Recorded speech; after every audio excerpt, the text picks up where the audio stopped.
Jesus, igreja. Amém. A paz do Senhor Jesus, igreja. Amém. Glórias a Deus. Lucas, no capítulo 8, do versículo 1 ao 3. Aleluia. Este é o momento que a boca seca e a gente já tomou um monte de água, né? E a barriga, qualquer movimento que a gente faz, a barriga faz blup, blup, blup, e a boca continua seca. Mas graças a Deus, né? Estamos aqui pela misericórdia do Senhor e eu agradeço o Senhor por mais essa oportunidade de estar aqui. Agradeço porque de todas as bênçãos que eu tenho recebido, a minha salvação foi a bênção mais linda que o Senhor concedeu na minha vida. Agradeço a missionária Elisete por ter estendido esse convite. Ainda no sábado nós estávamos ali na ETAD, né, em Campinas. E eu recebi a mensagem da missionária Elisete. E o curioso foi que eu estava estendendo um convite para um querido irmão ministrar a palavra num evento. E eu nem comentei com ele, que enquanto eu convidava-o, eu estava recebendo o convite, né? E a única coisa que me vem à mente agora nesse momento é: fiquem firmes. Glória a Deus. Aleluia. Livro de Lucas, capítulo 8. Versículo 1 ao 3, todos acharam? Diga amém. Amém. Glórias a Deus. Segundo dia da campanha. E a palavra do Senhor diz assim: E aconteceu que depois disso andava de cidade em cidade e de aldeia em aldeia, pregando e anunciando o evangelho de Deus. E os 12 iam com ele. E algumas mulheres que haviam sido curadas de espírito maligno e enfermidades. Maria, chamada Madalena, da qual saíram 7 demônios. Joana, mulher de Cusa, procurador de Herodes. E Susana, e muitas outras que o serviam com suas fazendas. Repita comigo: e muitas outras que o serviam com suas fazendas. Mais uma vez: e muitas outras que o serviam com suas fazendas. Glórias a Deus. Podem vos assentar, desocupem as suas mãos, aplaudam o Senhor, porque Ele é digno, merecedor de toda honra, de toda glória, de todo louvor. Aleluia, que o Senhor venha crescer em nosso meio, nós venhamos diminuir para que Ele seja exaltado cada vez mais. Nosso segundo dia de campanha, né? Mulheres curadas pelo poder da palavra. Aleluia. Eu acho maravilhoso esse versículo. E o livro de Lucas é o terceiro livro do Novo Testamento. Faz parte dos livros sinóticos, juntamente com Mateus e Marcos. E eles são referidos com esse nome porque eles contêm uma grande quantidade de histórias parecidas. A palavra sinótica ela vem do grego, ela origina-se do grego. E é um conjunto de duas palavras. É a palavra sim, que significa junto, e também a palavra ópsis, que significa ver. Por isso, então, juntamos, então fica ver junto, né? E eles são classificados assim pela semelhança quando nós comparamos esses livros. Ele foi escrito, né, por Lucas, o médico amado, e ele relata a história, detalha a vida, o ministério de Jesus, né? Relata a vida desde o seu começo até a sua morte e ressurreição. Foi escrito, né, por volta de 30 anos após a morte de Jesus. E Lucas, ele aproveitou, né, de testemunhos, de vivências de pessoas que passaram por toda a experiência, que vivenciaram os milagres de Jesus, documentos históricos, e também alguns estudiosos dizem que ele se baseou principalmente no livro de Marcos para que pudesse escrever esse livro. Eu acho um livro muito interessante, porque nós podemos ver através desse livro a compaixão que Jesus tinha quando ele curava as pessoas. Compaixão esta, né, que as pessoas, quando recebiam a sua cura, eram impactadas com o milagre em suas vidas, elas passavam a seguir Jesus, como é o caso, né, relatado aqui dessas mulheres. Quando Lucas ele enfatiza que muitas outras mulheres seguiam Jesus, com essas que tem o seu nome mencionado, que é Maria Madalena, Joana, Susana, nós podemos perceber que se trata de um número expressivo.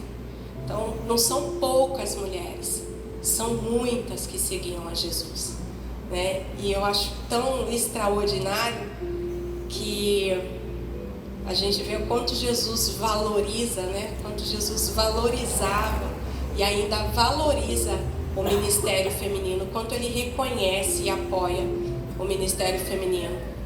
A gente vê aí hoje, né, mundo afora, grupos de feministas achando que descobriram a roda, né? Que o feminismo, o tratamento igualitário é coisa de feminismo. E a gente vê como que Jesus era à frente de seu tempo, que ele já tratava as mulheres com essa dignidade, com esse reconhecimento lá no tempo dele. E eu acho isso fantástico, né? Nós não precisamos andar, acompanhar movimentos feministas, né? rasgar roupa e queimar coisas aí por aí mundo afora, né? Quando nós olhamos pela palavra de Deus, nós temos tudo o que precisamos para nos sentirmos valorizadas e reconhecidas pelo nosso mestre. Essas mulheres o serviram, né? O tempo que ele esteve na Galileia, e muitas acompanharam até depois, quando ele foi para Jerusalém.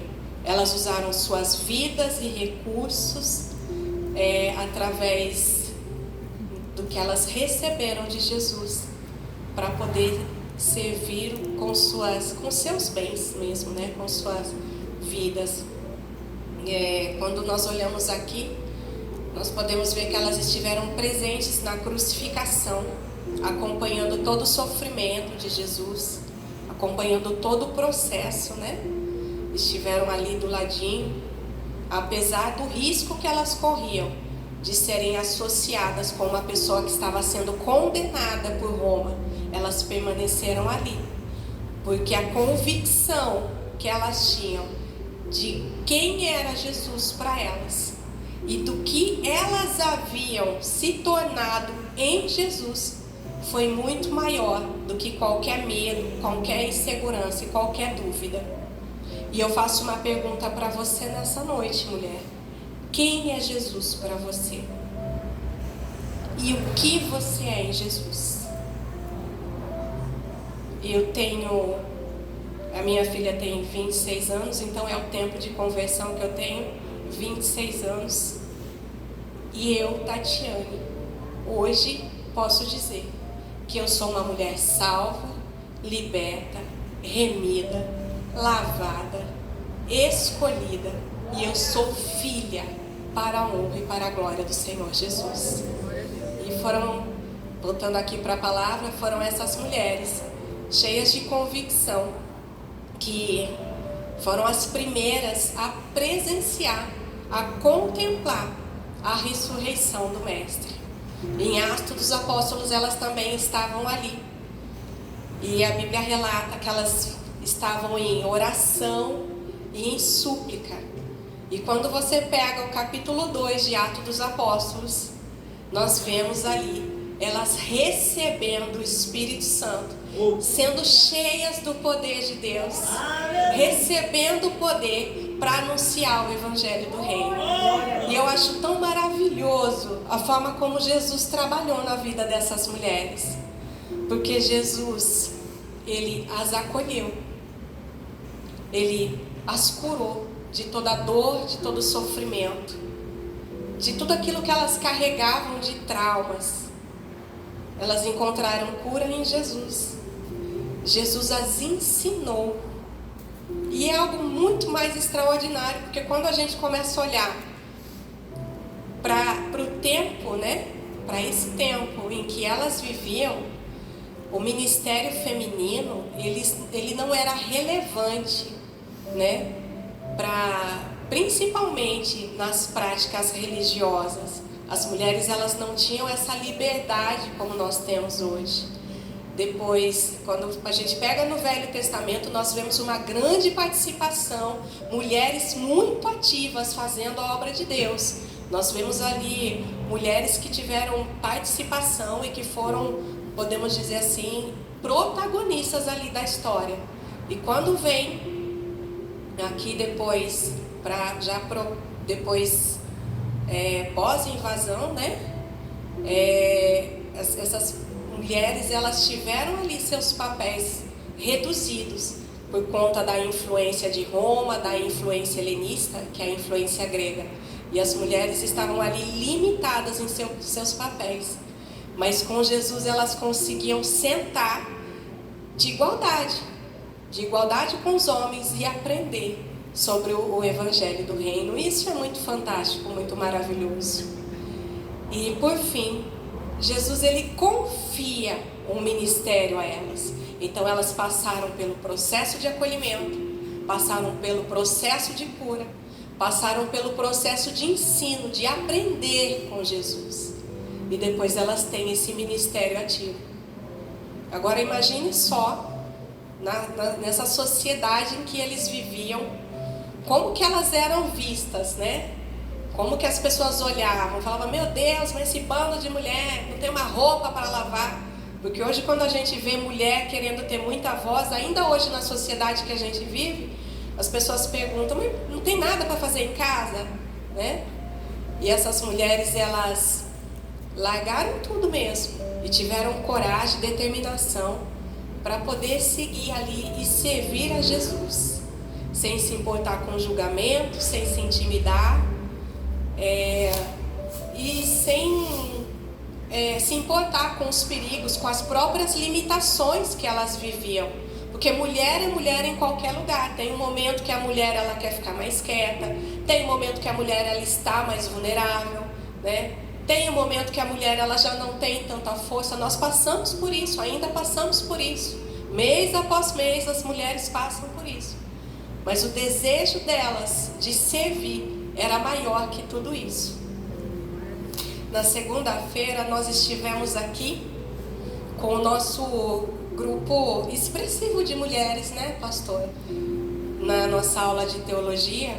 E nós estivemos aprendendo sobre o livro de Atos, as viagens missionárias do apóstolo Paulo, as suas prisões e a sua prisão, né, o momento da sua prisão até Roma.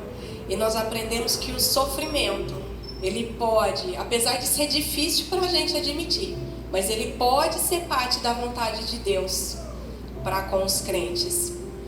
Através do sofrimento, o Senhor pode fazer muitas coisas. E dentre essas coisas, Ele pode nos ajudar a crescer em graça. Ajuda-nos na nossa purificação e aperfeiçoamento. E nos aproxima ainda mais daqueles que também precisam de Jesus. E enquanto nós estávamos aprendendo isso, eu me lembrei da história de um missionário chamado Jim Elliot. Esse missionário, juntamente com um grupo de mais 4 homens, eles partiram para uma obra missionária na selva do Equador no ano de 1956. Jim era casado recentemente com a sua esposa Elizabeth e eles tinham uma filhinha chamada Valerie. A Valerie tinha menos de 1 ano quando Jim resolveu partir para essa obra missionária. E quando eles chegaram nessa selva para evangelizar os Huarani, que era uma tribo muito violenta, muito hostil nessa selva do Equador, eles foram capturados e foram mortos. E eu fico imaginando aqui o coração dessa esposa ao receber a notícia com sua bebê de que seu esposo havia sido morto nessa selva. Em janeiro de 1956, ela recebeu essa notícia. E ainda assim, com o coração partido, com toda a dor, com todo o ressentimento, com as dúvidas, Elizabeth resolveu continuar fazendo a obra missionária com uma tribo que ela já havia começado há algum tempo atrás, a tribo Quechua.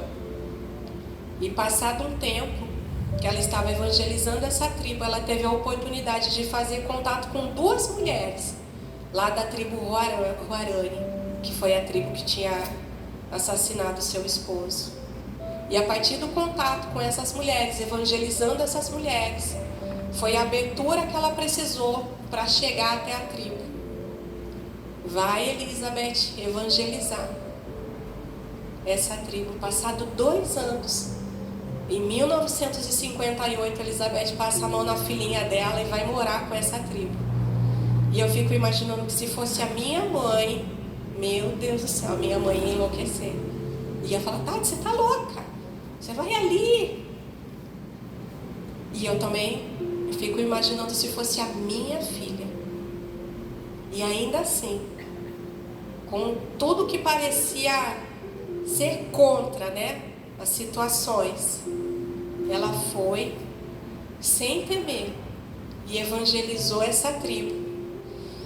E ela pôde contemplar com os próprios olhos aqueles homens que tinham assassinado o esposo dela se renderem a Jesus, aceitarem a Jesus como seu único e suficiente Salvador. A Elizabeth, ela voltou para os Estados Unidos, para a casa dela, no ano de 1963. E quando ela retornou, ela se tornou uma das mulheres mais influentes do século XX. Ela faleceu com 88 anos, no ano de 2015. E eu acho uma história fantástica, uma história que nos enche de inspiração e nos fazem refletir o nosso amor por Jesus, né? E assim como essas mulheres aqui narradas nessa passagem, Elizabeth, ela passou por um momento de cura, por esse momento de precisar, né, ter o seu coração liberto das dores, das mágoas, do ressentimento, porque não é fácil. Muitas vezes nós não conseguimos dar um abraço e cumprimentar, né, às vezes aquele irmão que nos olha torto. E Elizabeth foi ali e levou a palavra do Senhor para essas pessoas que haviam assassinado seu esposo. Muitas vezes as nossas dores emocionais, elas acabam doendo muito mais do que as dores físicas. Mas o nosso Deus, Ele é poderoso para fazer muito mais do que aquilo que nós pedimos, do que aquilo que nós pensamos. E Ele tem poder para curar toda a dor, toda a tristeza, toda a mágoa e todo o ressentimento nessa noite. A nossa cura, ela nunca é um fim por si mesma. Eu não sou curado, o Senhor, Ele não me cura à toa, mas Ele é uma oportunidade para que nós possamos levar adiante todo o amor, toda a graça, toda a misericórdia que nós temos recebido da parte do Senhor Jesus. Eu quero dizer para você, mulher que se encontra aqui nesta noite, que não importa o seu passado, não importa a sua história ou classe social, Jesus hoje, Ele quer te acolher. E eu estava sentada ali e pensativa, pensando: Senhor, será que é isso que o Senhor tem? E o evangelista Fernando, ele usou essa mesma palavra que vinha ao meu coração quando eu estava fazendo o esboço da mensagem: vinde a mim, todos vós que estáis cansados e sobrecarregados, e eu vos darei descanso. O Senhor tem descanso para pessoas aqui nessa noite. E também não importa se a sua dor, se o seu problema é físico, é espiritual ou emocional. Assim como aquele homem leproso que se aproximou de Jesus e falou: se quiseres, pode me curar. E Jesus disse: eu quero, fique limpo. O Senhor também tem cura para o seu físico e para a sua alma nessa noite. E não importa o seu grau de escolaridade, de intelectualidade, o quanto você saiba, muito mais tem o Senhor Jesus para nos ensinar. E Ele diz assim: aprendei de mim, que sou manso e humilde de coração. Aprenda com Jesus, mulher. Aprenda novas palavras, novos hábitos, novos padrões comportamentais.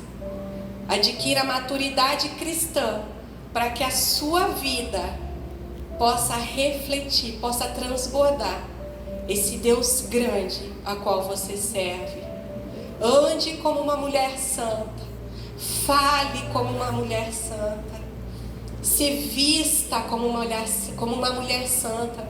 E eu não estou dizendo isso aqui, não falo sobre doutrina, não falo sobre usos e costumes, eu falo sobre modéstia, porque hoje o que nós mais vemos são mulheres que se apresentam diante do Senhor escandalizando.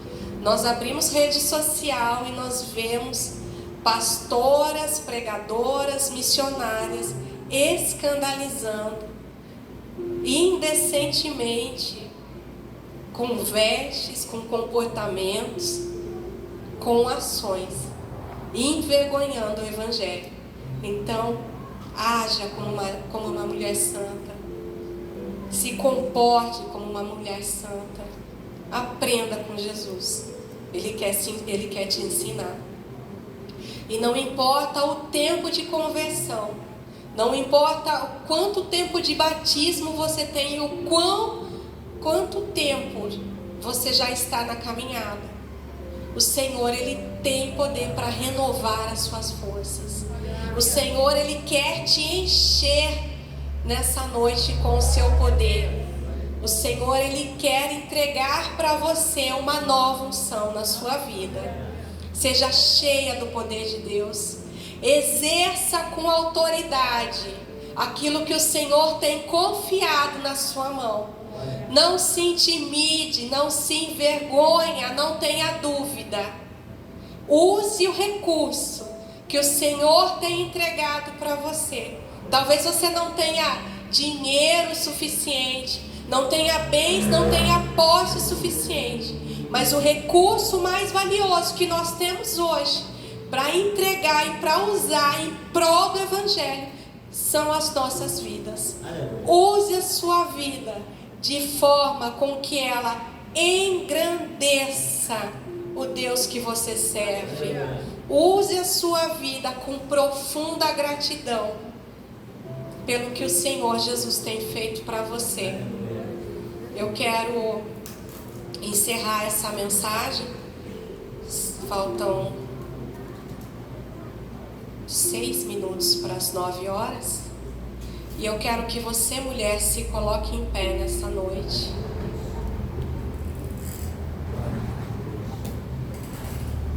Glórias a Deus.